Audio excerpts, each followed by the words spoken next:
علی بھی اگلا سوال ہے، جانوروں کی کون سی سپیشیز یعنی اقسام ہیں جن کی قربانی دی جا سکتی ہے اور ان جانوروں میں کتنے لوگ شریک ہو سکتے ہیں؟ 4 قسم کی سپیشیز ہیں جی، جس کے اوپر اتفاق ہے، جو سورۃ الانعام میں اللہ تعالیٰ نے 8 جانوروں کا ذکر کیا ہے جوڑوں کی فارم میں، تو وہ ٹوٹل 4 جوڑے بنتے ہیں۔ سورۃ الانعام کے اندر ہے بہیمۃ الانعام، بے زبان مویشی، اس میں کہا گیا کہ بھیڑ اور بکری اور گائے اور اونٹ، یہ 4 ہے۔ باقی وہ جو مینڈا ہے وہ بھیڑ والی کیٹیگری میں فال کرتا ہے۔ یہ 4 جوڑے بن کے 8 ہو گئے، تو یہ 4 سپیشیز ہیں جن کی قربانی ہے، بھیڑ، بکری، گائے اور اونٹ۔ اب اس میں یہ بھی کوئی تفریق نہیں ہے کہ میل ہے یا فیمیل، اس میں پریفر یہ ہے کہ دودھ دینے والی جانور کو نہ ذبح کیا جائے، دوسرے کو ہی کیا جائے، لیکن فیمیل کی بھی قربانی لگ جاتی ہے۔ تو یہ 4 اقسام ہیں، اور اس میں سے بھیڑ اور بکری جو ہے وہ ایک ایک بندے کی طرف سے یا ایک ایک خاندان کی طرف سے ہوگی۔ رہا اونٹ اور گائے، اس کے اندر 7 لوگ شریک ہو سکتے ہیں، پریفریبلی یہی ہے۔ صحیح مسلم میں حدیث ہے، صلح حدیبیہ کے موقع پر نبی علیہ السلام نے جو عمرے کے لیے گئے ہوئے تھے، تو عمرے کے لیے بھی آپ حدیثات لے کے جا سکتے ہیں، تو 7 لوگوں کو گائے اور اونٹ میں شریک کیا۔ جامع ترمذی میں ایک حدیث ہے کہ 10 لوگوں کو حج کے علاوہ قربانی کے موقع پہ کیا گیا۔ بعض لوگ اس حدیث کی صحت کے اوپر بھی گفتگو کرتے ہیں، حسن درجے کی روایت ہے، باقی احتیاط اسی میں ہی ہے کہ 7 حصے والی بات ہی پریفریبل ہے۔ شیعہ کے ہاں بھی جو اونٹ اور گائے ہے اس میں 7 حصے ہیں، مسلم شریف میں بھی 7 حصوں کا ذکر ہے، 10 بھی جواز کی تک موجود ہیں، اور یہ 7 حصے زیادہ سے زیادہ ہیں، 5 بھی رکھ سکتے ہیں، 5 بندے مل کے بھی ایک بیل لے سکتے ہیں۔ اور اس میں یہ نہیں ہے وہ کہتے ہیں نہیں لیں تو 5 لیکن اس سے 7 کریں، 5 پورے کر لیں اور باقی جو 2 بچے نا اس کے پھر 5 کر کے تھوڑے تھوڑے سب کو دیں، تو میتھمیٹیکلی تو لگ و شکار ہے، جس کو کہتے ہیں یعنی کمر درمیان میں، آپ چاہے سرانے والی سائڈ پہ سر رکھیں چاہے وہ پانتی والی سائڈ پہ، لیکن یہ حنفی آپ چلے جائیں، یہ جو کچھ کر رہے ہوتے ہیں وہ باقاعدہ 5 اگر لوگ شریک ہیں تو وہ کہتے ہیں نہیں اس سے 7 ہی ہوں گے، 5 دیے جائیں گے اور جو باقی 2 بچیں گے وہ اس کے پھر 5 کر کے دیے جائیں گے، تو آپ ٹوٹل کی 5 کر لیں۔ اور اس میں بعض لوگ ہوشیار بننے کی کوشش کرتے ہیں کہ تھوڑا سا کوئی امیر آدمی ہے نا تو وہ اچھا گوشت اپنی طرف لے جاتا ہے، یہ نہیں ہونا چاہیے، وہ ایکولی گوشت ڈیوائیڈ ہوگا، یہ نہیں ہے کہ ایک صرف گول بوٹی لے جائے گا، دوسرا صرف ہڈیاں لے کے چلا جائے گا، تیسرا صرف چربی اس کو دے دی جائے گی، نہیں، برابر ڈیوائیڈ، اور یہ یعنی انتظامیہ کی ذمہ داری ہے۔ بکری اور گائے، بکری اور بھیڑ یا دمبا، یہ ایک ایک خاندان کی طرف سے یا ایک ایک فرد کی طرف سے، اور گائے اور اونٹ میں 7 خاندان یعنی 7 افراد، وہ جو ہم پہلے ڈسکس کر چکے ہیں کہ خاندان کی طرف سے قربانی کافی ہے تو وہ اس میں شریک ہوں گے۔ ٹھیک ہوگا جی، جزاکم اللہ۔ علی بھی اگلا سوال ہے، قربانی کے جانور کی کم از کم عمر کتنی ہے؟ قربانی کے جانور کی عمر کا تو اس طریقے سے ذکر نہیں ہے، صحیح مسلم میں حدیث ہے کہ قربانی صرف مسنہ کی ہوگی۔ مسنہ کہتے ہیں دوندا جانور جس کے 2 دانت نکلے ہوئے ہوتے ہیں۔ اب بکری یا بکرا جو ہے یہ 1 سال گزارنے کے بعد دوسرے سال میں دوندا ہوتا ہے، 14 مہینے میں یا 16 مہینے میں۔ گائے جو ہے وہ 2 سال گزارنے کے بعد تیسرے سال میں جا کے مسنہ بنتی ہے۔ اونٹ جو ہے وہ 4 سال گزارنے کے بعد 5ویں سال میں مسنہ ہوتا ہے۔ اس میں نشانی یہ ہوتی ہے کہ آپ اگر اس کا منہ کھولیں نا تو سینٹر میں 2 بڑے دانت آپ کو اوپر نکلے ہوئے نظر آتے ہیں۔ اب جن لوگوں کو عموماً پہچان نہیں ہے نا تو وہ تو اگر کوئی موٹا تازہ کھیرا بکرا بھی ہو یعنی جو دوندا نہیں ہے، اس کے سائڈ والے دانت اگر توڑ دیے جائیں، سینٹر میں 2 دانت رکھے جائیں تو اس کو دوندا کر کے کوئی بیچ دے، لادہ بات ہے۔ وہ تو سائز ہی بہت بڑا فرق ہوتا ہے، جو عام جو سال والا جو بکرا ہے یا جو دوندا نہیں ہوا ہوا اس کے تو چھوٹے چھوٹے دانت ہوتے ہیں، یہ تو 2 بڑے دانت نکلتے ہیں نیچے کی سائڈ پہ، وہ آپ یوں کر کے دیکھ سکتے ہیں۔ تو کم از کم مسنہ ہونا چاہیے، اور پریفریبل بھی یہی ہے۔ بعض اوقات 4 سال کا بھی ہوتا ہے تو 4 اس کو چوگا کہہ دیتے ہیں، 4 دانت نکلے ہوئے ہیں، وہ پریفریبل نہیں، نہ اس کا گوشت اتنا اچھا ہوتا ہے۔ بہترین جانور جو ہے وہ دوندا جانور ہے جس کے 2 دانت نکلے ہوئے ہوں، یہ اس کی عمر ہونی چاہیے۔ باقی جو کہتے ہیں نا جی یہ پکا کھیرا ہے، وہ ہے حدیث مسلم شریف میں، اسی میں آگے الفاظ ہیں کہ مسنہ کی قربانی کرو، اور اگر تمہیں جانور نہ ملے تو جزع 1 سال کا بھی کفایت کرے گا۔ جزع کہتے ہیں بھیڑ یا دمبا جو 1 سال کا ہو. اور امام ترمذی بھی اس حدیث کو لے کے ہیں اور نیچے انہوں نے کمنٹس کیے ہیں کہ اس میں بکری یا بکرا شامل نہیں ہے, صرف بھیڑ اور دمبے کے لیے ہے کہ وہ 1 سال کا بھی چل جائے گا, وہ بھی اس صورت میں اگر کسی کو مسنہ دوندا جانور نہ ملے, کیونکہ جزا کا لفظ مینڈے کے اوپر, بھیڑ کے اوپر, دمبے کے اوپر بولا جاتا ہے, بکرے کے اوپر, بکری کے اوپر نہیں بولا جاتا, نہ گائے کے اوپر. چاہے وہ جتنی مرضی کو موٹی تازی گائے ہے یا کوئی بیل ہے اور وہ نہیں ہے دوندی تو یا دوندا, تو آپ اس کی قربانی نہیں کر سکتے. نشانی اس کے دانتوں کا چیک کرنا ہے. سال عمر کہتے ہیں جی پکا سال کا, یار ہمیں پتہ ہے سال کا ہے. سال کے بعد تو کوئی بکرا جو ہے نا وہ دوندا ہوتا ہے. عموماً تو یہ 14ویں 13ویں 14ویں مہینے میں جا کے, بعض 15ویں مہینے میں جا کے اس کے 2 دانت نکلتے ہیں. یہ سال والا کنسیپٹ ہی غلط ہے. سال میں تو دوندا ہوتا ہی نہیں ہے جانور. سال کا کنسیپٹ اس حدیث میں جزع کے لیے تھا. جزع, جیم ذال عین اور اینڈ پہ ہا آپ کہہ لیں یا تا کہہ لیں, اور وہ ہے بھیڑ, دمبا اور مینڈا. بکری, گائے, اونٹ اس میں شامل نہیں. ٹھیک ہو گیا جی, جزاک اللہ. علی بھائی اگلا سوال ہے, کیا اونٹ اور گائے میں 10 لوگ بھی شریک ہو سکتے ہیں؟ پریفریبل تو یہی ہے کہ 7 لوگ شریک ہوں. اس پہ میں نے کافی تحقیق کی ہے. اہل تشیع کے ہاں بھی 7 ملتا ہے, ہمارے ہاں بھی اہل سنت میں صحیح مسلم میں حدیث ہے, صلح حدیبیہ کے موقع پر نبی علیہ السلام نے گائے اور اونٹ میں 7 لوگوں کو شریک کیا. البتہ ترمذی میں ایک روایت ہے کہ عید قربان کے اوپر 10 کو شریک کیا. بعض محدثین کہتے ہیں کہ عید قربان پہ 10 شریک ہو سکتے ہیں, لیکن حج کی قربانی میں 7 سے زیادہ لوگ شریک نہ ہوں. تو بہتر یہ ہے کہ اس کو 7 تک ہی رکھیں. 7 والا قول ہی زیادہ مضبوط ہے. 10 بھی کو کر لیتے ہیں اس کے اوپر فتویٰ نہیں لگاتے, اور یہ زیادہ سے زیادہ ہے 7 حصے. 5 بھی ہو سکتے ہیں, 3 بھی ہو سکتا ہے, ایک بندہ بھی ایک گائے دے سکتا ہے. زیادہ سے زیادہ 7 ہے. ٹھیک ہو گیا, صحیح. علی بھی اگلا سوال ہے, کیا 2 بھائی مل کر ایک بکرا قربان کر سکتے ہیں؟ 2 بھائی مل کے ایک بکرا نہیں قربان کر سکتے, کیونکہ 2 خاندان الگ ہے نا. 2 بھائی مل کے ایک بیل تو دے سکتے ہیں کہ اس میں 2 حصے رکھ لیں. 7 تو زیادہ سے زیادہ ہے نا, 2 بھی رکھ سکتے ہیں, آدھا اس کا آدھا میرا. لیکن بکری میں 2 نہیں نہ شریک ہو سکتے, کیونکہ ایک پوری جان آپ نے ایک خاندان کی طرف سے دینی ہے بکرے کی کیس میں, کیونکہ اس میں تو حصہ ہی ایک ہوتا ہے. تو 2 بھائی مل کے ایک بکرا نہ دیں, بلکہ وہ بکرا خریدنے کی بجائے وہ بکرے کے رقم آدھی کر لیں, تو 2 بھائی جو ہے وہ کسی تیسرے بندے کے بیل میں 2 حصے ڈال سکتے ہیں, اپنا اپنا حصہ ڈال دیں. تو اس طرح کر لیں. بکرے میں 2 بھائی شریک نہیں ہو سکتے. ٹھیک ہو گیا, جزاک اللہ. علی بھائی اگلا سوال ہے, کیا بھینس یا بھینسے کی قربانی دینا بھی جائز ہے؟ اچھا, یہ بھینس کے بارے میں اکثر پوچھ رہے ہوتے ہیں نا, وہ لوگ پوچھ رہے ہیں کہ انہوں نے خود بھی کبھی بھینس کی قربانی نہیں دی ہوتی. قربانی تو ہمیشہ بھینسے کی ہو رہی ہوتی ہے, کٹے دی تو کہتے ہیں جی پوچھیں جی بھینس کی قربانی ہو جاتی ہے. بھینس کی کون قربانی کرتا ہے؟ بھینس تو دودھ دے رہی ہوتی ہے. یہ جو پوچھ بھی رہے ہوتے ہیں ان کو کہ ذرا منڈی میں بھینسیں آئی ہوتی ہیں بکنے کے لیے یا بھینسیں آئے ہوتے ہیں؟ پہلی تو یہ پھکی ہے, جو پوچھے نا بھینس کی قربانی ہوتی ہے ان کو جی بھینس ہی تو تسی بھی نہیں دیں دے. یہ حنفی پوچھ رہے ہوتے ہیں نا بھینس حلال ہے یا حرام ہے. تو میں نے بہت پہلے ایک ویڈیو ریکارڈ کروا دی ہے, گھوڑا, بھینس, کینگرو, مرغی, انڈا, اس کے اوپر ایک ایک چیز میں نے کلیئر کی ہے. اور میں نے اس میں بتایا کہ آپ مجھے پہلے فقہ حنفی میں بتایا نا کینگرو حلال ہے یا حرام ہے. تو امام حنیفہ نے تو کینگرو دیکھا ہی نہیں, ان کو تو پتہ ہی نہیں تھا. ظاہر اس زمانے میں تو آسٹریلیا کہاں تھا.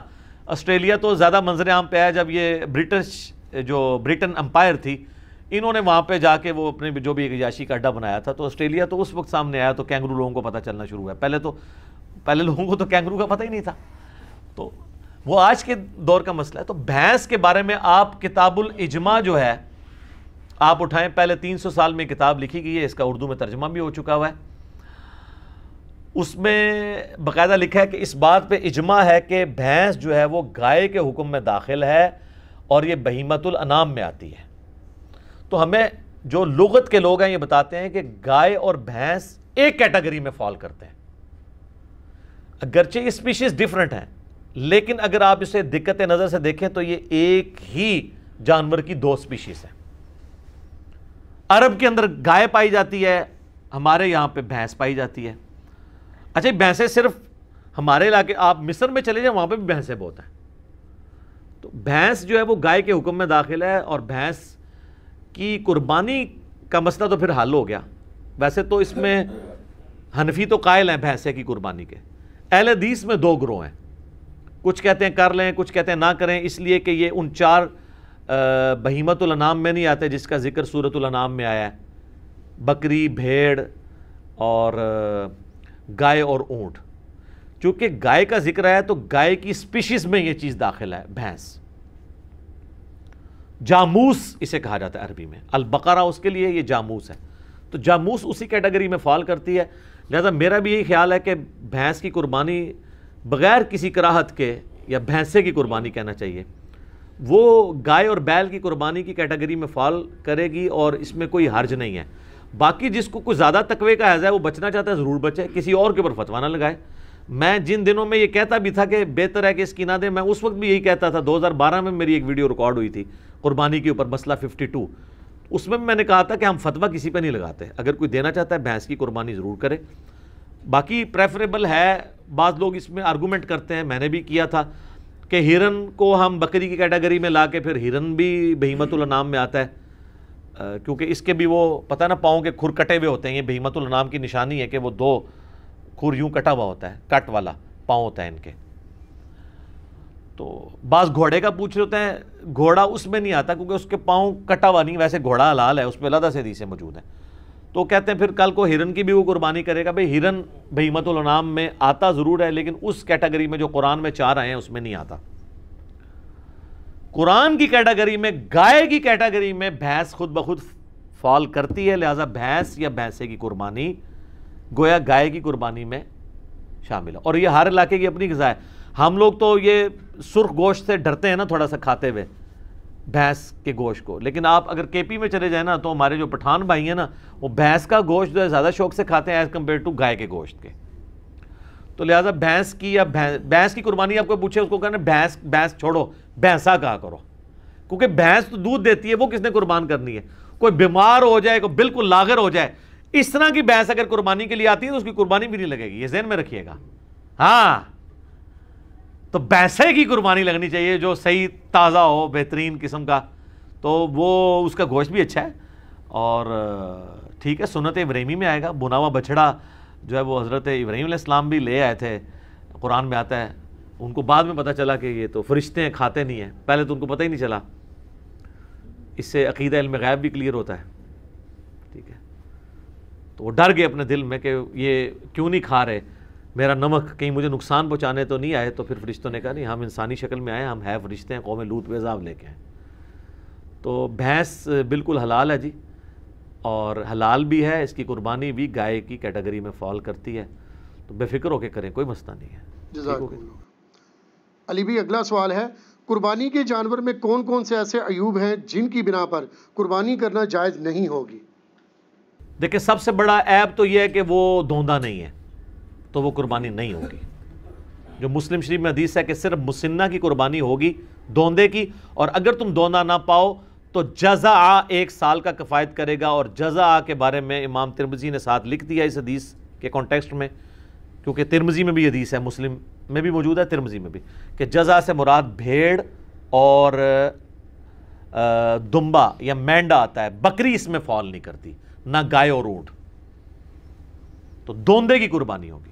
یہ تو ہوگی ایک بیسک شرط۔ باقی جامعہ ترمذی، ابو داؤد، نسائی، ابن ماجہ میں کئی ایک احادیث ہیں جن میں نبی علیہ السلام نے فرمایا کہ کسی ایسے جانور کی قربانی نہ کرو جس کے کان کٹے ہوئے ہوں، سینگ ٹوٹا ہوا ہو، اس کے جسم پہ گوشت کم ہو، وہ لاغر ہو، وہ بیمار ہو، کوئی بھی اس کے اندر زہری عیب ہو، لنگڑا ہو۔ یہ سارے الفاظ ابو داؤد، ترمذی، ابن ماجہ، نسائی میں موجود ہیں۔ لنگڑا، سینگ ٹوٹا، لاغر، کانا، آنکھ نکلی ہوئی، یعنی جو ایک جانور کو دیکھ کے آپ کہہ سکتے ہیں یہ عیب ہے اس کے اندر، کان کٹا ہوا ہے، سینگ۔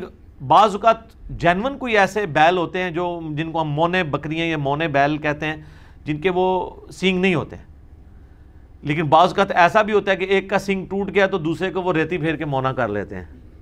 وہ ہم نے کسی ایکسپرٹ کو دکھانا ہے کہ یہ سینگ جو ہے یہ جینون مونا ہے یا یہ مونا کسی اسلامی بھائی نے بنا دیا ایسے، ٹھیک ہے، کیونکہ ایک سینگ ٹوٹا تھا تو دوسرا بھی توڑ دیا۔ اور اس کے بھی چانسز ہوتے ہیں کہ سینگ ٹوٹا ہوا اور وہ کسی طریقے سے اس کے اوپر کوئی ایڈہیسو لگا کے وقتی طور پہ اس کو جوڑ دیا جائے۔ تو یہ جب آپ یہ سینگوں والی بھی کوئی بھی جانور آپ لیں نا تو اس کو ذرا زور سے پکڑ کے کھینچ لیا کریں، کیونکہ یہ بے شک ایلفی سے بھی جوڑا ہو نا وہ جھٹکا نہیں برداشت کرتی، الا یہ ہے کہ کوئی انجینئر ہو تو وہ اس میں کوئی پیچ فٹ کر دے تو ظاہر ہے وہ تو آپ جتنا 2 بندے بھی کھینچیں گے سینگ نہیں ٹوٹنے لگا، یہ پاسبل ہے۔ یہ جس طرح آپ کو پتا دانت ٹوٹ جائے نا تو ڈرل کر کے نا اس کا وہ فیمیل پورشن نیچے رکھتے ہیں، میل پورشن اوپر سے اس کو وہ چوڑی کے ساتھ کس دیتے ہیں۔ اگر اس طرح کا کوئی ڈرل کر کے وہ نیچے اس کے کوئی پھنسا دی جائے اس طریقے سے اس کا فیمیل پورشن اور اوپر سے سینگ میں وہ کر کے تو پھر تو ظاہر آپ کھینچیں گے بھی تو نہیں جائے گا۔ تو بہرحال اس میں تسلی کریں، اس لیول پہ تو خیر بہت کوئی سمجھدار ہوا تو وہ جائے گا، ادروائز زیادہ تر تو وہ جس طریقے سے جوڑتے ہیں تو مونا بکرا ہو یا سینگ والا ہو دونوں کو چیک ضرور کر لیا کریں کہ یہ ایب جو ہے نا اس کے اندر موجود نہ ہو۔ تو اس طرح کے عیوب جب ہوں گے، کان کٹا ہوا ہوگا، کانا ہوگا، یا اس کی ٹانگ ٹوٹی بھی ہوگی، یا لاغر ہوگا، بیمار ہوگا، پھر اس کی قربانی نہیں لگے گی، کیونکہ لن تنالوا البر حتی تنفقوا مما تحبون، تم نیکی کے کبھی بھی اعلیٰ درجے کو نہیں پا سکتے جب تک کہ اپنی پسندیدہ چیزیں اللہ کی راہ میں قربان نہ کر دو۔ پارہ نمبر 4 کا آغاز ہی اسی سے ہو رہا ہے، سورۃ النساء کی آیت ہے۔ تو یہ جناب وہ عیوب ہے۔ اور عیب کے والے سے ایک چیز یہ بھی یاد رکھیے گا، اگر عیب جانور میں بعد میں پیدا ہوا ہے نا تو پھر اس کو عیب نہیں کہا جائے گا۔ مصنف عبدالرزاق کے اندر حدیث ہے کہ عبداللہ ابن زبیر نے ایک کانی اونٹنی دیکھی تو انہوں نے کہا اگر تو یہ کانی جو ہے نا وہ خریدنے کے بعد ہوئی ہے نا پھر تو قربانی کر لو، اور اگر یہ خریدنے سے پہلے کی تھی تو اس کی قربانی کوئی نہیں۔ اس طرح کوئی زخمی ہے، کوئی جانور چھلانگ مار کے ٹانگ توڑ لی ہے اس نے اپنی اور بعد میں زخمی ہوا ہے خریدنے کے بعد تو اس کی قربانی لگ جائے گی، پہلے سے تھا پھر نہیں لگے گی۔ ٹھیک ہوگا جی، جزاکم اللہ۔ علی بھی اگلا سوال ہے، اگر قربانی کا جانور زخمی ہو جائے، بیمار ہو جائے یا پھر مر جائے تو کیا نیا جانور خریدنا ضروری ہوگا؟ نیا جانور کوئی خریدنا ضروری نہیں ہے، لا یکلف اللہ نفسا الا وسعہا۔ آپ نے ظاہر جمع پوجی کے ساتھ یہ سب کچھ کیا، اب وہ ایک قدرتی آفت اللہ کی طرف سے آ گئی ہے تو اب اللہ تعالیٰ آپ کو مجبور نہیں کرتا کہ جی آپ نے ضرور نیا جانور خریدنا ہے۔ ظاہر ہے کہ آپ نے تو اپنی کمٹمنٹ شو کر دی تھی، اور بعض اوقات جانور لینے کے بعد بیمار ہو جاتا ہے تو اب لینے کے بعد بیمار ہوا ہے اور آپ کسی ایکسپرٹ کو دکھائیں اور وہ کہے کہ یہ قربانی تک نہیں چلے گا تو آپ قربانی سے پہلے اسے ذبح کر لیں تاکہ کم از کم اس کا گوشت تو کھا سکیں، یہ نہ ہو کہ وہ آرام موت مر جائے، وہ آپ کھانے کے قابل بھی نہ رہے۔ تو قربانی آپ کی اللہ کے حضور لکھی گئی سر، وہ تو سورۃ الحج میں ہے کہ اللہ تعالیٰ کو نہ تو گوشت پہنچتا ہے نہ خون، وہ تو تمہارے دلوں کے تقوی کو دیکھتا ہے۔ صحیح مسلم میں حدیث ہے اللہ تعالیٰ تمہاری شکلوں اور مال کو نہیں دیکھتا، دلوں اور اعمال کو دیکھتا ہے۔ لہٰذا اگر اس طرح کا مسئلہ ہو گیا تو ٹینشن لینے والی ضرورت نہیں ہے۔ اسی طریقے سے اس میں ایک فقہ حنفی والوں نے ایک پتہ نہیں مسئلہ گھاڑ لیا ہے، وہ کہتے ہیں کہ اگر کسی شخص پہ قربانی سنت موقدہ تھی ہمارے نزدیک اور ان کے نزدیک واجب تھی، اور اس نے جانور لیا تو اس کا جانور مر گیا یا زخمی ہوا اور ذبح کرنا پڑ گیا تو خیر ہے، اس کو نیا جانور لینے کی ضرورت نہیں۔ لیکن اگر کسی غریب آدمی نے لیا اور اس کا اس طرح مر گیا تو اس کو تو لازمی لینا پڑے گا۔ یہ بالکل الٹ بات ہے نا، یعنی جو بالکل وہ اس بیچارے نے تو پہلے اتنی مصیبت سے لیا ہے، وہ کہتے ہیں اس لیے کہ اس نے جان بوجھ کے اپنے اوپر واجب کروا لیا ہے، کیونکہ انہوں نے ایک بنیاد ہی غلط کھڑی کر لی تھی، تو وہ کہتے ہیں کہ اس کی وہ اس منت کی کیٹیگری میں فال کر جائے گا جیسے منت پوری کرنی ہی کرنی ہوتی ہے۔ تو منت اگر آپ نے پوری کرانی ہے تو منت توڑوا لیں اس سے اور 3 روزے غریب سے رکھوا لیں، کیونکہ بخاری مسلم میں آتا ہے قسم توڑنے کا جو کفارہ ہے وہی منت کا کفارہ ہے۔ تو وہ بلکہ قرآن میں سورہ المائدہ کی آیت نمبر 89 کے اندر یہ کفارہ آیا ہے، 3 روزے رکھ لے بجائے کہ بیچارہ پھر پیسے جوڑنا شروع کرے، تو یہ بالکل باطل مسئلہ ہے۔ آپ کی قربانی ہو گئی، ٹھیک ہو گئی۔ جزاکم اللہ۔